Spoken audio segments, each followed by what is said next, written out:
No tak, pohyb, pohyb. Rašid, počkaj. No tak utekajte, zachránte sa.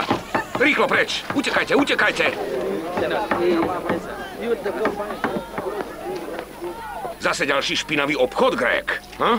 Mám povolenie na vývoz zviera, takže tento raz ťa to vyjde veľmi draho, Viktor, to ti sľubujem. A ja ti sľubujem, že ti stiahnem kožu zo zadku, ak budeš pokračovať v tom odpornom Pán veliteľ, zatknite ho! Viktor, tie zvieratá neboli tvoje. Tie úbohé zvieratá však nepatria nikomu. A takto aspoň nezhnijú v zoologických záhradách. Len preto, aby si tento odporný chlap mohol napchať vrecka. Som veliteľ tohto letiska a nariadujem... Už nie si veliteľ ničoho, lebo nie je letiska.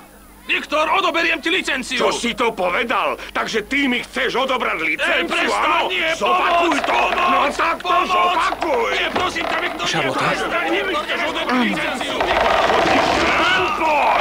Prestaň! Vieš, že by som ťa mohol i hneď zatknúť? No, počuj, Jozef, chceš, aby som sa naozaj naštval? Kedy už konečne pochopíš, že takíto darebáci devastujú tvoju Do krajinu? toho, Viktor, daj mu! Nerob hlúposti, Viktor, Charlotte. musíme ťa zbalieť! I hneď pôjdeš s nami! Vidím, že si sa nezmenil. No, čerta, nemôžem ho vybrať, no tak...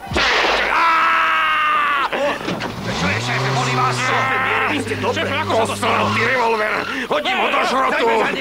Chyťte ho, ukradol mi auto! Chyťte ho! Kto je ten hulvát, poznáte ho? Je to môj manžel. Stretávame sa za veľmi čudných okolností. Máte podareného manžela. Doteraz som to ani nevedel, ste vydatá?